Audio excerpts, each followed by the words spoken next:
पत्रकार वार्ता में आप सभी सम्मानित पत्रकार बंधुओं का स्वागत है। हम आज यहाँ पर बिहार ही नहीं बल्कि देश के एक ऐसे नेता की अनसुनी कहानी और आवाज सिनेमा के पर्दे पर लाने का हम सब लोग मिल करके प्रयास किए और उस व्यक्तित्व के बारे में आप और देश और बिहार बखूबी परिचित है, जिनका नाम अमर शहीद जगदेव प्रसाद था। हमारे मित्र संतोष जी के लड़के अभिजीत कुमार मौर्य ने इस कहानी को लिखा है और इसमें अजमेर 92 के जो कलाकार थे करण वर्मा, वो इसके मुख्य भूमिका में है। करण वर्मा, अमीषा ठाकुर, इशरत सोहेल खान और मनोहर तेली, हर्षित कुमार, संदीप यादव, विशाल कुमार मुख्य भूमिका में। इस फिल्म का नाम जय Jagdev battle for bread and respect है और निश्चित तौर पर हम ये जरूर कह सकते हैं कि इस फिल्म से जय जगदेव जो उनकी अनसुनी कहानियाँ हैं, उनकी जो अनसुनी आवाज़ें हैं, निश्चित तौर पर हमारे प्रदेशवासियों और देशवासियों को निश्चित तौर पर सिनेमा के माध्यम से हम उन तक पहुंचाने का काम करेंगे। और हम सभी लोगों का उद्देश्य है कि इस फिल्म से जो समाजवादी विचारधारा और जो वंचित शोषित जो समाज है, किस तरह की लड़ाई लड़ करके इस बिहार को आज़ादी दिलाने के लिए अपनी कुर्बानी देने का काम जगदेव बाबू ने किया था, उन तमाम चीज़ों को फिल्म के माध्यम से दर्शाने का काम हम लोगों के बीच किया है। भाई संतोष जी, अमरिंदर कुशवाहा जी, कुंडल वर्मा जी, आज प्रेस कॉन्फ्रेंस करने का मुख्य उद्देश्य यह है कि आज हमारा इस फिल्म का लास्ट शूटिंग खत्म हो चुका है और अभी कलाकार वगैरह भी ऑन वे हैं और मैं समझता हूं कि 5 से 10 मिनट के बीच सारे कलाकार आपके बीच भी उपस्थित होंगे। हमारा चूंकि फ्लाइट है इसलिए मैं करके अभी निकलूंगा, लेकिन ये निश्चित तौर पर मैं कह सकता हूं कि करीब 95% शूटिंग कंप्लीट हो चुकी है। 5% शूटिंग बची हुई है। 5% शूटिंग करने के बाद इसे हम लोग रिलीज का डेट अनाउंस करेंगे।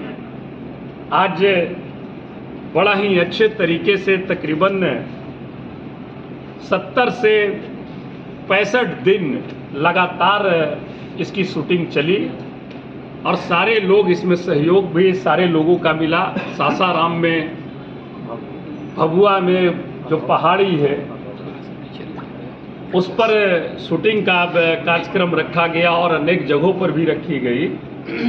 वहाँ के जिला प्रशासन, ग्रामीण लोगों ने भी बहुत अच्छा सहयोग करने का काम किया और हम सब लोग मिलकर के निश्चित तौर पर ये हम कह सकते हैं कि ये जब रिलीज होगी और बड़े पर्दे पे जय Jagdev battle for bread and respect ये फिल्म जब आएगी तो मैं समझता हूं कि 90% की आबादी की एक आवाज बन करके जी, उनकी बहन जगदेव बाबू की सारे लोगों से सारे लोग मिले, सारी स्थिति को जान करके उसके बाद इसे एक कहानी के रूप में बड़े पर्दे पर हम सब लोग मिल करके उसे लाने का काम कर रहे हैं। और आज शूटिंग का लास्ट दिन था इसलिए हम आप लोगों को सूचना देने के लिए बुलाए। इस फिल्म का मुख्य उद्देश्य क्या है? चुनाव से पहले इस फिल्म को रिलीज करना? देखिए, इसको चुनाव से कोई मतलब नहीं है। ये फिल्म जो भेदभाव का वातावरण लेकर के लोग कैसे चलते थे, छुआछूत की जो बीमारी थी, जो सबसे पिछड़ा पंक्ति में बैठने वाले लोग थे, उन्हें किस तरह से प्रताड़ित किया जाता था, अपने हक और अधिकार के लिए जब अपनी आवाज वो उठाने का काम करते थे तो किस तरह से लाठी डंडे और गोली से दबा देने का काम किया जाता था। उन सारी चीजों को यहाँ पर दर्शाने का काम किया गया है। और जगदेव बाबू के जितने भी परिवार हैं, सारे परिवार से इस फिल्म को बनाने के लिए सहमति भी हम लोग प्राप्त कर लिए थे। उसके बाद इस फिल्म का निर्माण प्रारंभ हुआ। अच्छा, क्या लगता है क्या लगता है कि यहाँ पे नागमणि कुशवाहा जी का होना जरूरी था या नहीं? देखिए, उनकी भी सहमति प्राप्त है और जब हम लोग फिल्म को रिलीज करने का प्रोग्राम करेंगे तो नागमणि जी ही नहीं बल्कि उनके सारे परिवार के लोग को हम लोग आमंत्रित कर करके बुलाने का काम करेंगे। जगदेव बाबू कांग्रेस के खिलाफ आंदोलन जारी की। देखिए, जगदेव बाबू कांग्रेस के खिलाफ आंदोलन नहीं छेड़े थे। जगदेव बाबू सामंती विचारधारा के विरुद्ध आंदोलन छेड़े थे और सामंती विचारधारा के विरुद्ध उन्होंने लड़ाई लड़ी थी और उसी की लड़ाई लड़ते लड़ते उन्होंने कुर्बानी दी थी। अभय जी, ये बताइए कि क्या जिस तरह की शख्सियत उनकी रही है जगदेव बाबू की, आज भी वैसी शख्सियत की जरूरत है क्या बिहार में या पूरे देश में? देखिए, आज जगदेव बाबू हम लोगों के बीच नहीं है, लेकिन उनकी विचारधारा को और उनकी जो परिकल्पना थी, उस सोच को जीने वाले बिहार और देश में लाखों जगदेव निश्चित तौर पर है। इससे पहले इटावा में घटना घटी है, अभी जो इटावा में घटना घटी है उसको आप किस रूप में देख रहे हैं? क्या इनसे मिलता जुलता नहीं है? क्या इनके जैसे लोग की अभी आवश्यकता नहीं है? हमने कहा कि निश्चित तौर पर हम लोग सामंती विचारधारा के खिलाफ आज भी हम लोग खड़े हैं। और आप जानते हैं कि हम जिस दल में हैं, जिस पार्टी में हैं, अगर वो पार्टी अगर सत्ता के लिए समझौता करना चाहती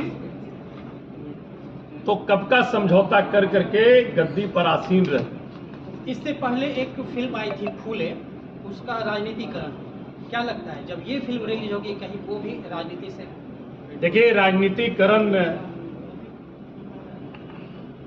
ये राजनीति से ही प्रेरित फिल्म है और जब राजनीति में भी जगदेव बाबू आए तो किस तरह से उन्हें लोग प्रताड़ित करने का काम किए, लेकिन जगदेव बाबू अपनी प्राणों की आहुति देना पसंद किया, पीछे मुड़ करके देखना पसंद नहीं। सिनेमा हॉल में सारी फिल्म लगेगी आपका सारे सिनेमा हॉल हम लोग जब फुल रिलीज बहुत जल्द हम लोग रिलीज करेंगे। अच्छा, ये बहुत सारे ऐसे मूवी होते हैं जिसको रिलीज होने से पहले उस पर बैन लग जाती है।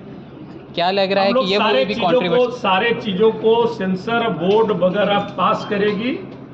हम लोग उस तरह का फिल्म का प्रदर्शन कर रहे हैं जिससे किसी को आघात नहीं पहुंचने। जगदेव बाबू का नाम तो आप लोग लगातार लेते ही रहते हैं, लेकिन जगदेव बाबू की चर्चा भी आप लोग करते हैं, उनके सिद्धांतों पर भी चलते हैं, लेकिन उनके जो पुत्र हैं नागमणि जी, उनको राजनीति में राजद क्यों अपने पार्टी में लेना चाहेगी इस बार? क्या आपको ध्यान में होगा कि परम आदरणीय नागमणि बाबू पहले राष्ट्रीय जनता दल और जनता दल से ही सब कुछ रहे, तो निश्चित तौर पर वो सम्मानित है।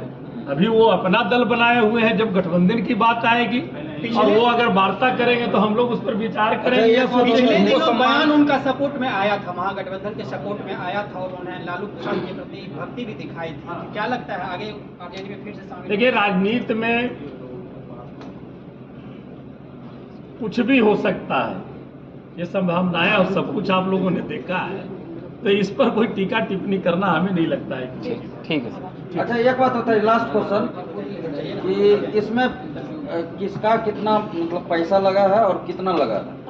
देखिए, मैं सही बात है। अभी इसको हम लोग सब लोग रियलाइज करेंगे। अभी हम लोग देख करके हर हिसाब बनेगा तो फिर बता देंगे।